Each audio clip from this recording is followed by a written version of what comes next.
एक दिन बादशाह अकबर ने बीरबल को एक चुनौती दी। उन्होंने कहा, बीरबल, मैं तुम्हें एक ऐसा काम दूंगा जो कोई नहीं कर सकता। अगर तुम इसे पूरा कर लोगे तो मैं तुम्हें इनाम दूंगा, लेकिन अगर नहीं कर पाए तो तुम्हें दरबार छोड़ना पड़ेगा।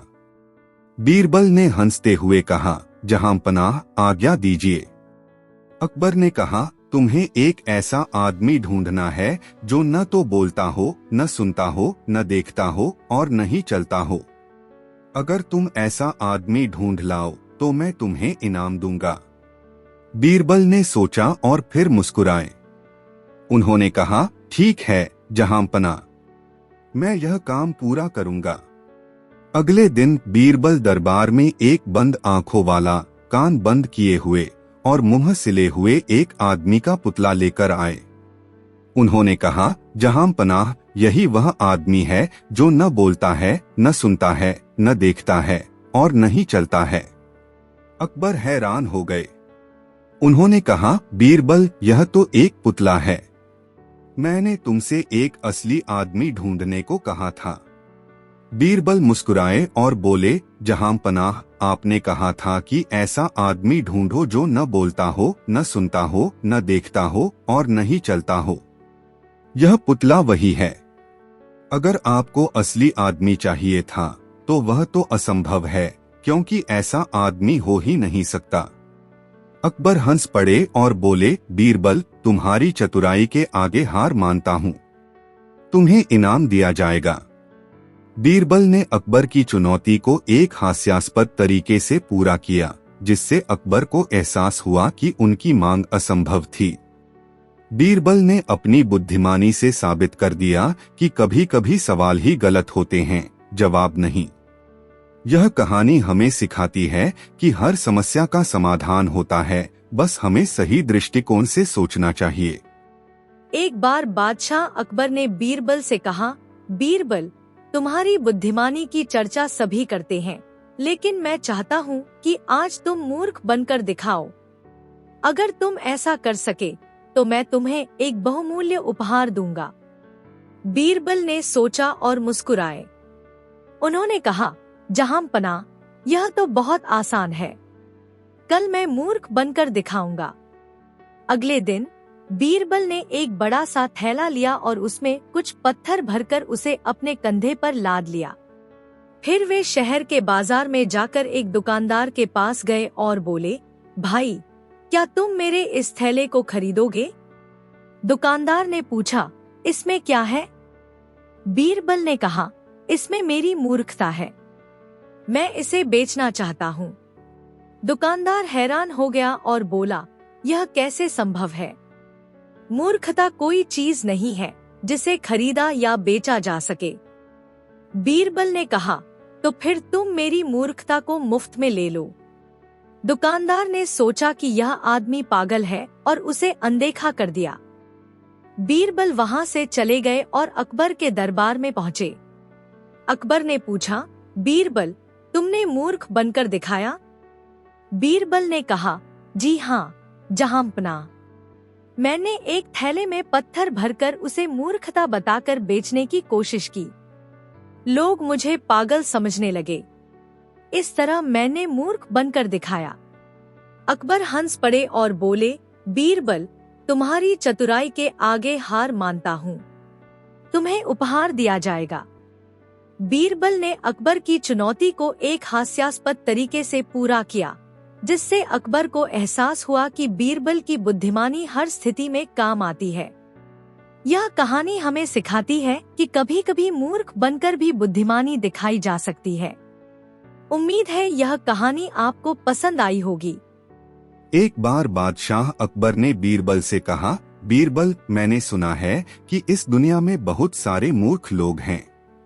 क्या तुम मुझे ऐसे 3 मूर्ख लोगों को ढूंढ कर ला सकते हो? मैं उनकी मूर्खता देखना चाहता हूँ। बीरबल ने सोचा और मुस्कुराए। उन्होंने कहा, जहांपनाह, यह काम मेरे लिए आसान है। मैं कल 3 मूर्ख लोगों को आपके सामने पेश करूंगा। अगले दिन बीरबल ने 3 आदमियों को दरबार में लाया। पहले आदमी ने एक बड़ा सा पत्थर उठा रखा था। दूसरा आदमी एक रस्सी से बंधे हुए बकरे को खींच रहा था। तीसरा आदमी एक बड़े से घड़े को सिर पर रखकर चल रहा था। अकबर ने पूछा, बीरबल, ये तीनों कौन हैं और इनकी मूर्खता क्या है? बीरबल ने कहा, जहां पनाह, पहले इनकी कहानी सुनिए। बीरबल ने पहले आदमी की ओर इशारा किया और कहा, यह आदमी एक बड़ा सा पत्थर उठाए हुए है। मैंने इसे देखा तो पूछा, भाई तुम यह पत्थर क्यों उठाए हुए हो? इसने कहा, मैं इस पत्थर को नदी में फेंकने जा रहा हूँ ताकि नदी का पानी रुक जाए और मैं आसानी से पार कर सकूं। मैंने कहा, भाई नदी का पानी तो बहता रहेगा, पत्थर से नहीं रुकेगा। लेकिन यह मूर्ख मानने को तैयार नहीं था। अकबर हंस पड़े और बोले, यह तो सच में मूर्ख है। बीरबल ने दूसरे आदमी की ओर इशारा किया और कहा, यह आदमी एक बकरे को रस्सी से खींच रहा है। मैंने पूछा, भाई तुम बकरे को क्यों खींच रहे हो? इसने कहा, बकरा चलने में आलस कर रहा है, इसलिए मैं इसे खींचकर ले जा रहा हूँ। मैंने कहा, भाई बकरा तो खुद चल सकता है, तुम्हें इसे खींचने की क्या जरूरत है? लेकिन यह मूर्ख मानने को तैयार नहीं था। अकबर फिर हंस पड़े और बोले, यह तो और भी बड़ा मूर्ख है। बीरबल ने तीसरे आदमी की ओर इशारा किया और कहा, यह आदमी एक बड़े से घड़े को सिर पर रखकर चल रहा है। मैंने पूछा, भाई तुम इस घड़े को क्यों ढो रहे हो? इसने कहा, मैं इस घड़े में हवा भरकर ले जा रहा हूँ ताकि जब मुझे प्यास लगे तो मैं इस हवा को पी सकूं। मैंने कहा, भाई हवा को पिया नहीं जा सकता। लेकिन यह मूर्ख मानने को तैयार नहीं था। अकबर खिलखिलाकर हंस पड़े और बोले, यह तो सबसे बड़ा मूर्ख है। फिर अकबर ने बीरबल से पूछा, बीरबल तुमने ये तीन मूर्ख कहाँ ढूंढे? बीरबल ने मुस्कुराते हुए कहा, जहां पनाह, ये तीनों मूर्ख आपके ही राज्य के हैं, लेकिन मैंने एक चौथा मूर्ख भी ढूंढा है। अकबर ने आश्चर्य से पूछा, चौथा मूर्ख? वह कौन है? बीरबल ने कहा, जहां पनाह, चौथा मूर्ख वह है जो इन तीन मूर्खों को ढूंढने के लिए मुझे भेजता है। अकबर समझ गए कि बीरबल उनकी ओर इशारा कर रहे हैं। वे हंसते हुए बोले, बीरबल तुम्हारी चतुराई के आगे हार मानता हूँ, तुम्हें इनाम दिया जाएगा। बीरबल ने अकबर की चुनौती को पूरा करते हुए यह साबित कर दिया कि कभी कभी मूर्खता हमारे आसपास ही होती है, लेकिन हमें उसे पहचानने की जरूरत होती है। साथ ही उन्होंने अकबर को भी मजाक में मूर्ख साबित कर दिया, जिससे अकबर को एहसास हुआ कि उनकी मांग भी कुछ हद तक मूर्खतापूर्ण थी। एक बार बादशाह अकबर के राज्य में चोरी की घटनाएं बढ़ गईं। चोर इतना चालाक था कि कोई भी उसे पकड़ नहीं पा रहा था। अकबर ने बीरबल से कहा, बीरबल तुम्हें इस चोर को पकड़ना होगा। मैं चाहता हूँ कि तुम अपनी बुद्धिमानी से इस समस्या का समाधान करो। बीरबल ने सोचा और एक योजना बनाई। उन्होंने शहर में ऐलान करवा दिया कि अगले दिन एक बुद्धिमान व्यक्ति चोर की पहचान करेगा। सभी लोगों को शाम को राजमहल के सामने इकट्ठा होना होगा। अगले दिन शाम को सभी लोग राजमहल के सामने इकट्ठा हो गए। बीरबल ने सभी को एक एक करके अंदर बुलाया और उनसे कहा, मैं तुम्हें एक जादुई छड़ी दूंगा। अगर तुम चोर हो तो यह छड़ी लंबी हो जाएगी। अगर तुम निर्दोष हो तो छड़ी की लंबाई वही रहेगी। हर व्यक्ति को छड़ी दी गई, लेकिन छड़ी की लंबाई किसी की भी नहीं बढ़ी। जब सभी लोगों ने छड़ी पकड़ ली तो बीरबल ने उनसे कहा, अब सभी लोग अपनी अपनी छड़ी को मेरे सामने रख दो। सभी ने ऐसा ही किया। बीरबल ने एक एक करके सभी छड़ियों को जांचा और अंत में एक छड़ी को उठाकर बोले, यह चोर है। सभी लोग हैरान हो गए। अकबर ने पूछा, बीरबल तुमने यह कैसे पता लगाया?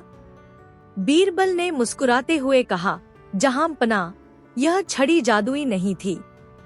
असल में मैंने सभी छड़ियों को एक जैसी लंबाई की दी थी, लेकिन चोर ने सोचा कि अगर वह छड़ी को छोटा कर देगा तो वह बच जाएगा। इसलिए उसने छड़ी को थोड़ा काट दिया। इस तरह उसकी छड़ी दूसरों से छोटी हो गई। अकबर ने चोर को दंड देने का आदेश दिया और बीरबल की बुद्धिमानी की प्रशंसा की। बीरबल ने चोर की मनोवैज्ञानिक कमजोरी का फायदा उठाया और उसे पकड़ लिया। यह कहानी हमें सिखाती है कि कभी-कभी समस्याओं का समाधान सीधे तरीके से नहीं, बल्कि चतुराई से किया जा सकता है। एक बार बादशाह अकबर के राज्य में एक धनी सेठ रहता था।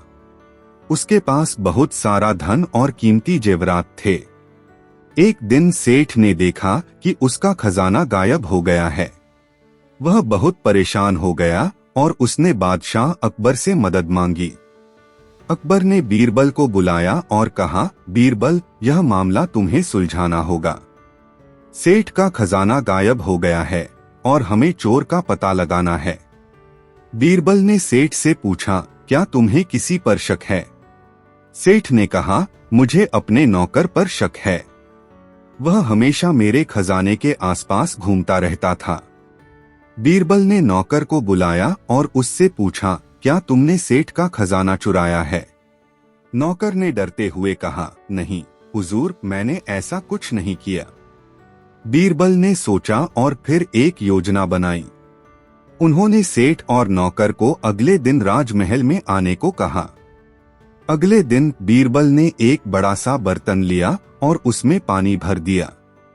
फिर उन्होंने सेठ और नौकर से कहा, इस बर्तन में अपने हाथ डालो और मेरी आंखों में देखो। अगर तुमने खजाना चुराया है तो पानी का रंग बदल जाएगा। सेठ और नौकर ने ऐसा ही किया। सेठ ने बर्तन में हाथ डाला और पानी का रंग नहीं बदला। फिर नौकर ने हाथ डाला और पानी का रंग नहीं बदला। बीरबल ने मुस्कुराते हुए कहा, अब मैं जान गया हूं कि खजाना कहाँ है। अकबर ने पूछा, बीरबल, तुमने यह कैसे पता लगाया? बीरबल ने कहा, जहां पनाह, मैंने इस बर्तन में नींबू का रस मिला दिया था। अगर किसी के हाथ में चोरी का माल लगा होता तो पानी का रंग बदल जाता, लेकिन किसी के हाथ से पानी का रंग नहीं बदला। इसका मतलब है कि खजाना अभी भी सेठ के घर में ही है। सेठ हैरान हो गया और बोला, लेकिन मैंने तो पूरे घर की तलाशी ले ली थी। बीरबल ने कहा, तुमने शायद एक जगह छोड़ दी होगी। चलो मैं तुम्हारे घर चलता हूँ। बीरबल सेठ के घर गए और उन्होंने सेठ के बिस्तर के नीचे एक छुपा हुआ दरवाजा ढूंढ निकाला। उस दरवाजे के पीछे सेठ का खजाना मिल गया। सेठ शर्मिंदा हो गया और बोला, मुझे माफ कर दीजिए बीरबल जी, मैं भूल गया था कि मैंने खजाना यहाँ छुपा दिया था। अकबर ने बीरबल की बुद्धिमानी की प्रशंसा की और सेठ को सजा देने के बजाय उसे माफ कर दिया। बीरबल ने अपनी चतुराई से यह साबित कर दिया कि कभी कभी हम अपनी ही चीजों को भूल जाते हैं और दूसरों पर शक करने लगते हैं। यह कहानी हमें सिखाती है कि समस्याओं का समाधान शांत दिमाग से और चतुराई से किया जा सकता है। एक दिन बादशाह अकबर अपने दरबार में बैठे थे। दरबार में उस समय एक प्रसिद्ध व्यापारी आया, जिसके पास एक दुर्लभ और अनमोल हीरा था। उसने बादशाह को वह हीरा दिखाते हुए कहा, जहां पनाह, यह दुनिया का सबसे अनमोल हीरा है। इसकी चमक और इसकी सुंदरता अद्वितीय है। मैं इसे बेचने के लिए लाया हूँ, लेकिन यह केवल उसी को मिलेगा जो इसकी असली कीमत समझ सके। अकबर को हीरा देखकर बहुत आनंद आया। उन्होंने दरबार के सभी विद्वानों और मंत्रियों से पूछा, क्या कोई इस हीरे की असली कीमत बता सकता है? दरबार में हलचल मच गई। कुछ दरबारियों ने कहा, यह हीरा कम से कम 50,000 स्वर्ण मुद्राओं का होगा। कुछ ने कहा, नहीं, यह 1,00,000 स्वर्ण मुद्राओं से कम का नहीं होगा। पर कोई भी सटीक उत्तर नहीं दे पा रहा था। अकबर ने बीरबल की ओर देखा और कहा, बीरबल, तुम्हें क्या लगता है, क्या यह हीरा वाकई इतना अनमोल है? बीरबल मुस्कुराए और बोले, जहां पनाह, इस हीरे की असली कीमत मुझे परखनी होगी। कृपया मुझे कुछ समय दें और मैं इस रहस्य को उजागर कर दूंगा। बीरबल ने व्यापारी से हीरा लिया और महल के बाहर निकल गए। वह सीधा बाजार पहुँचे और कई जौहरियों से इस हीरे की कीमत पूछी। हर जौहरी ने अलग अलग कीमत लगाई, लेकिन तभी बीरबल ने एक बूढ़े जौहरी को देखा जो चुपचाप बैठा था। उसने हीरे को ध्यान से देखा और मुस्कुराकर कहा, यह हीरा बहुत अनमोल है, लेकिन इसकी असली कीमत कोई नहीं चुका सकता। बीरबल ने पूछा, क्यों? बूढ़े जौहरी ने जवाब दिया, यह सिर्फ दिखने में अनमोल है, लेकिन इसके भीतर एक मामूली दरार है। अगर इसे थोड़ा सा भी दबाव दिया जाए तो यह टूट सकता है। इसकी कीमत केवल वही समझ सकता है जो हीरे की गहराई को देख सके। बीरबल समझ गए कि असली मूल्य केवल बाहरी चमक से तय नहीं किया जा सकता। अगले दिन बीरबल दरबार में लौटे और हीरा वापस अकबर को दिया। अकबर ने पूछा, तो बीरबल, क्या तुमने इस हीरे की असली कीमत जान ली? बीरबल मुस्कुराए और बोले, जहांपनाह, यह हीरा बाहर से बहुत सुंदर और कीमती दिखता है, लेकिन इसके भीतर एक मामूली दरार है। यह एक मामूली दबाव में टूट सकता है। इसकी असली कीमत वही समझ सकता है जो इसकी गहराई को देखे, न कि केवल इसकी चमक को। अकबर ने व्यापारी की ओर देखा और पूछा, क्या यह सच है? व्यापारी सिर झुकाकर बोला, हाँ जहांपनाह, बीरबल सही कह रहे हैं। यह हीरा दुर्लभ जरूर है, लेकिन इसमें एक मामूली दरार है जो इसकी कीमत घटा देती है। अकबर ने कहा, इसका मतलब है कि बाहरी सुंदरता हमेशा सच्ची कीमत नहीं बताती। असली मूल्य हमेशा अंदर की विशेषताओं से तय होता है। बीरबल बोले, बिल्कुल सही जहांपनाह। इंसानों के साथ भी यही होता है। कुछ लोग बाहर से बहुत चमकते हैं, लेकिन अंदर से कमजोर होते हैं। वहीं कुछ लोग दिखने में साधारण होते हैं, लेकिन उनके भीतर असली मूल्य होता है। एक दिन बादशाह अकबर अपने दरबार में बैठे थे। दरबार में हमेशा की तरह ज्ञान और तर्क वितर्क की बातें हो रही थीं। तभी एक धनी व्यापारी दरबार में आया और उसने बादशाह को सोने की एक चमचमाती ईंट भेंट की। व्यापारी ने कहा, जहांपनाह, यह ईंट बहुत अनमोल है, लेकिन मैं इसे तभी किसी को दूंगा जब वह मेरी एक शर्त पूरी करेगा। अकबर ने उत्सुकता से पूछा, क्या शर्त है? व्यापारी मुस्कुराया और बोला, इस ईंट को मैं केवल उस व्यक्ति को दूंगा जो यह साबित कर सके कि वह इस दुनिया का सबसे बुद्धिमान व्यक्ति है। दरबार में यह सुनकर खलबली मच गई। सभी दरबारी सोच में पड़ गए कि कैसे यह साबित किया जाए कि कौन सबसे बुद्धिमान है। कुछ दरबारियों ने अपनी अपनी बुद्धिमानी के किस्से सुनाने शुरू कर दिए, लेकिन व्यापारी किसी से संतुष्ट नहीं हुआ। तब अकबर ने बीरबल की ओर देखा और कहा, बीरबल, क्या तुम इस व्यापारी की चुनौती स्वीकार कर सकते हो? बीरबल मुस्कुराए और बोले, जहांपनाह, क्यों नहीं, लेकिन मुझे थोड़ी देर का समय चाहिए। अकबर ने सहमति दी और पूरी सभा बीरबल के उत्तर की प्रतीक्षा करने लगी। बीरबल कुछ देर चुपचाप बैठे रहे और फिर धीरे से आगे बढ़े। उन्होंने व्यापारी से ईंट हाथ में ली और उसे ध्यान से देखने लगे। फिर उन्होंने अचानक ईंट उठाई और पास खड़े एक गरीब आदमी को दे दी। पूरा दरबार चौंक गया। अकबर ने हैरानी से पूछा, बीरबल, तुमने यह क्या किया? यह ईंट तो बुद्धिमान व्यक्ति को ही मिलनी थी। बीरबल मुस्कुराए और बोले, जहांपनाह, इस दुनिया में सबसे बुद्धिमान वही होता है जो अपनी बुद्धि का सही उपयोग करके दूसरों की भलाई करता है। अगर यह ईंट मेरे पास रहती तो यह सिर्फ एक वस्तु होती, लेकिन अगर यह किसी जरूरतमंद के पास जाएगी तो यह उसके लिए घर बनाने या भोजन खरीदने में मददगार होगी। पूरा दरबार चुप हो गया। व्यापारी खुद भी सोच में पड़ गया। कुछ क्षणों के बाद व्यापारी ने मुस्कुराकर कहा, बीरबल, तुम सच में सबसे बुद्धिमान व्यक्ति हो। क्योंकि तुमने इस ईंट का असली उपयोग समझ लिया। अकबर ने बीरबल की चतुराई को सराहा और कहा, सही बात है बीरबल, असली बुद्धिमानी केवल ज्ञान में नहीं बल्कि उस ज्ञान के सही उपयोग में होती है। फिर अकबर ने आदेश दिया कि गरीब आदमी को सहायता दी जाए और व्यापारी को उसकी ईंट वापस दे दी जाए।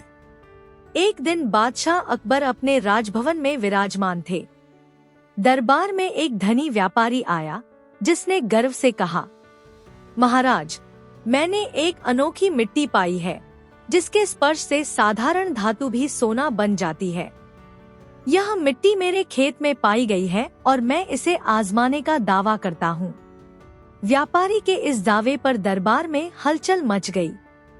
कुछ लोगों ने इसकी प्रशंसा की तो कुछ ने संशय व्यक्त किया। अकबर ने व्यापारी से पूछा, बताओ, यह मिट्टी कहाँ से आई और क्या तुमने सच में इसे सोना में परिवर्तित करते देखा है? व्यापारी ने आत्मविश्वास से उत्तर दिया, महाराज, मैंने स्वयं देखा है कि यदि इस मिट्टी को उचित कर्म और मेहनत से गूंथा जाए तो वह अद्भुत रूप से बदल जाती है। अकबर को यह सुनकर मिश्रित भाव हुआ। उन्होंने तुरंत अपने प्रिय सलाहकार बीरबल को बुलाया और कहा, बीरबल, मुझे इस दावे का सत्यापित रूप जानना है।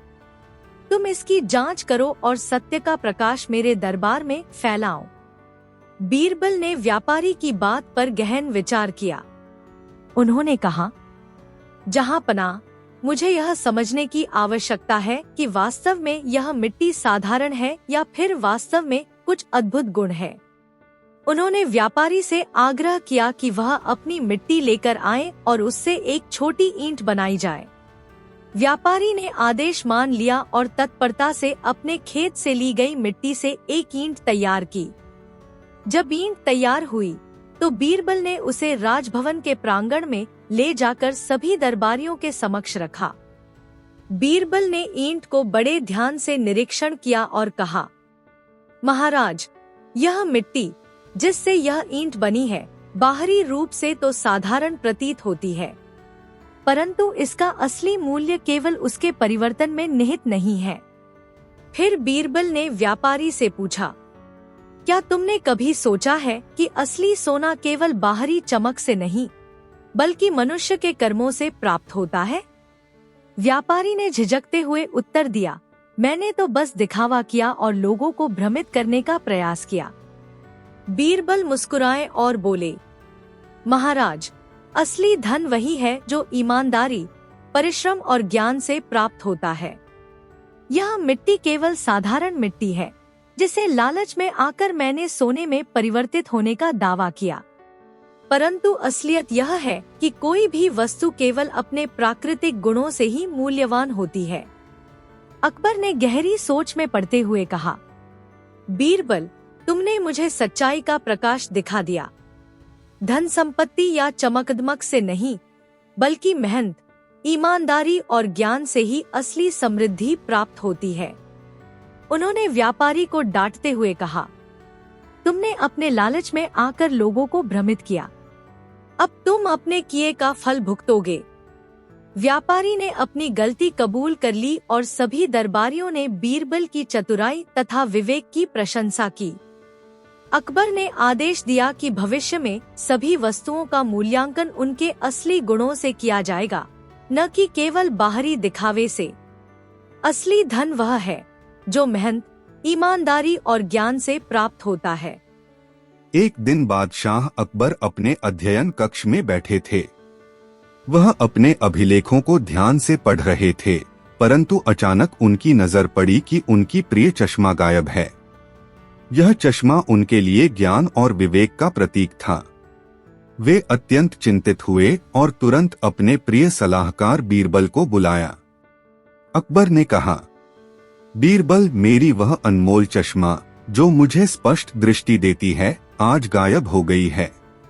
इसका रहस्य उजागर करो, अन्यथा मेरी समझ और निर्णय पर संदेह होगा। बीरबल ने तुरंत अध्ययन कक्ष का सूक्ष्म निरीक्षण किया। उन्होंने देखा कि चश्मा रखने वाली मेज पर हल्की धूल जमा थी, मानो किसी ने हाल ही में उसे छू लिया हो। बीरबल ने महल के सभी नौकरों, लेखाकारों एवं सेवा कर्मियों से पूछताछ शुरू की। सभी ने बताया कि वे अपने अपने कार्य में लगे रहे, पर एक नौकर, जिसका नाम गोपाल था, कुछ बार बार अध्ययन कक्ष के पास देखा गया था। बीरबल ने गोपाल के व्यवहार पर गहराई से नजर डाली। अगले कुछ दिनों तक गोपाल महल के पास ही व्यस्त रहा। फिर एक दिन गोपाल मंदिर जाता हुआ नजर आया। बीरबल ने तुरंत सोचा, हो सकता है गोपाल ने चश्मा कहीं छोड़ दिया हो। अगले दिन बीरबल ने गोपाल से पूछा, गोपाल, तुमने कभी मेरी चश्मा देखी है? गोपाल ने झिझकते हुए उत्तर दिया, जहां पनाह, मैं तो अपने मन में यही सोचता रहता हूं कि ज्ञान केवल आंखों से नहीं बल्कि हृदय से प्राप्त होता है। कल मैं मंदिर गया था, जहां भक्तजनों को आशीर्वाद मिलता है। मेरे मन में विचार आया कि यदि मैं आपकी चश्मा मंदिर में अर्पित कर दूं, तो आपकी दृष्टि में और भी दिव्यता आ सकती है। इसलिए मैंने चश्मा वहां छोड़ दी। यह सुनकर बीरबल ने मुस्कुराते हुए कहा, गोपाल, तुम्हारा इरादा भले ही शुभ था, पर तुमने यह कार्य बिना पूछताछ के कर डाला। ज्ञान का स्रोत केवल बाहरी दृष्टि में नहीं बल्कि मन की समझ में निहित होता है। बीरबल ने तुरंत गोपाल से चश्मा वापस लाने का निर्देश दिया। गोपाल ने शर्मिंदगी से चश्मा वापस कर दिया। एक दिन बादशाह अकबर अपने दरबार में विराजमान थे। उनका मन यह सोचकर व्यथित था कि राज्य के मंत्रियों में से कौन असली सेवा भाव रखता है, जिसे राजकीय उपहार से सम्मानित किया जाए। उन्होंने दरबार में घोषणा की, जो अपने कर्तव्यों का निर्वाह निस्वार्थ भाव से करता है, वही मेरे राज्य का असली रत्न है। मैं उसे एक अनमोल उपहार प्रदान करूंगा। सभी मंत्रियों में उत्साह की लहर दौड़ गई। अकबर ने बीरबल से कहा, बीरबल, अब तुम इस परीक्षा की निगरानी करो और सच्चे सेवक की पहचान करके मुझे बताओ। बीरबल ने मुस्कुराते हुए उत्तर दिया, जहांपनाह, मैं शीघ्र ही आपको सही उत्तर दे दूंगा। अगले दिन बीरबल ने राज्य के विभिन्न भागों में मंत्रियों को उनके कर्तव्यों पर लगने के लिए आदेश दिया।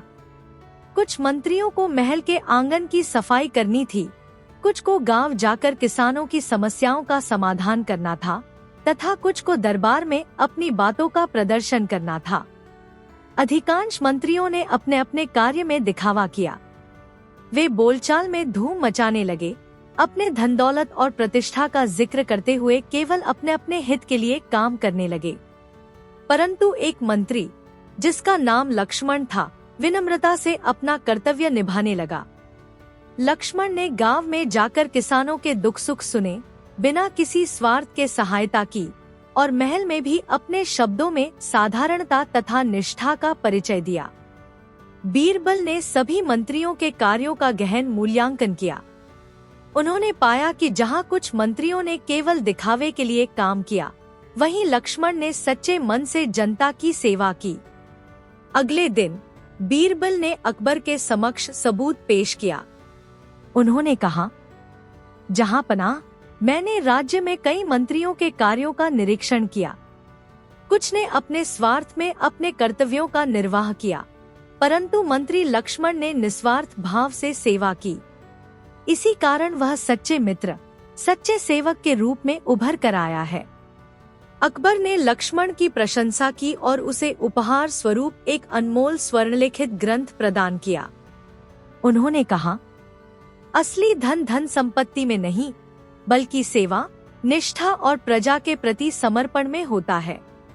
बीरबल ने आगे कहा, जहांपनाह, उपहार का वास्तविक मूल्य वह है जो दूसरों की भलाई में योगदान देता है और इसी में सच्ची सफलता निहित है। एक दिन बादशाह अकबर अपने महल में विराजमान थे। दरबार में चर्चा चल रही थी कि गांव में एक ऐसा अद्भुत कमाल हुआ है जिसके बारे में सुनकर सबकी आंखें खुल गई हैं। एक गांव के कुम्हार ने दावा किया कि उसकी बनाई हुई एक कलश, जिसे उसने बड़ी मेहनत से बनाया है, बोलती है। यह सुनकर दरबार में हलचल मच गई। अकबर ने तुरंत बीरबल से कहा, बीरबल, यह सुनकर मुझे बहुत आश्चर्य हुआ। इस कमाल को सत्यापित करो और बताओ कि क्या सच में मिट्टी की कलश बोलती है। बीरबल ने उत्तर दिया, जहां पनाह, मैं शीघ्र ही इसका रहस्य उजागर कर दूंगा। मुझे कुछ समय दीजिए। अगले दिन बीरबल ने गांव का रुख किया। वहां कुम्हार, जिसका नाम रामकुमार था, बड़ी उत्सुकता से अपनी कलश लेकर आया। रामकुमार ने कहकर दिखाया, महाराज, यह कलश मेरी कड़ी मेहनत का फल है। जब मैं इसे गर्मी के आग पर रखता हूँ तो यह धीमे धीमे कंपन करता है और एक मीठी सी ध्वनि उत्पन्न होती है, मानो यह बोल रही हो। गांव के लोग उसकी बात सुनकर दंग रह गए। बीरबल ने रामकुमार से पूछा, क्या तुमने कभी ध्यान दिया कि इस कलश में कोई छुपा हुआ रहस्य तो नहीं? रामकुमार ने सिर झुकाते हुए कहा, मैंने सोचा नहीं महाराज, मैंने केवल यह दिखाया कि इससे एक मीठी ध्वनि निकलती है। बीरबल ने कलश का सावधानी पूर्वक निरीक्षण किया। उसने कलश को ध्यान से झांका और पाया कि उसके भीतरी भाग में एक बहुत ही सूक्ष्म घंटी छिपी हुई थी। जब कलश को गर्मी से कंपन हुआ तो उस घंटी की हल्की ध्वनि उत्पन्न हो गई, जिससे यह प्रतीत हुआ कि कलश बोल रही है। बीरबल ने तुरंत गांव लौटकर रामकुमार से पूछा, रामकुमार, क्या तुमने अपनी कलश में कभी घंटी डालने का विचार किया था? रामकुमार ने हैरानी से कहा, महाराज, मेरी तो मेहनत से बनी यह कलश है। मैं तो अपने छोटे पुत्र से ही सुनता हूँ कि वह कभी कभार खेल खेल में कलश में घंटी छिपा देता है। बीरबल मुस्कुराते हुए बोले, जहां पनाह, असली चमत्कार तो यही है। तुम्हारे पुत्र ने अपनी शरारत में कलश के भीतर एक छोटी घंटी छिपा दी थी, जिससे कलश गर्मी में कंपन करते ही वह ध्वनि उत्पन्न करती है। यह कोई जादू नहीं, बल्कि एक चाल है, जिससे तुम अपनी कला का बोध कराने की कोशिश करते हो। रामकुमार ने शर्मिंदगी से अपना दोष कबूल किया। महाराज, मैंने सोचा कि यदि कलश में घंटी छिपा दूं तो लोगों को मेरा कमाल दिखाई देगा। मैं नहीं जानता था कि इससे सब भ्रमित हो जाएंगे। बाद में अकबर ने बीरबल की चतुराई की प्रशंसा की। उन्होंने कहा, बीरबल, तुमने फिर से सच्चाई का पर्दाफाश कर दिया। असली कला और मेहनत का मूल्य उस वस्तु के भीतर निहित गुणों से नापा जाता है, न कि केवल उसके दिखावे से। अकबर ने रामकुमार को समझाया, तुम्हें अपनी कला पर गर्व होना चाहिए, परंतु छलावा और शरारत से सत्य छिपाया नहीं जा सकता। रामकुमार ने विनम्रता से माफी मांगी और सबने यह सीख ली कि ईमानदारी में ही असली महानता है।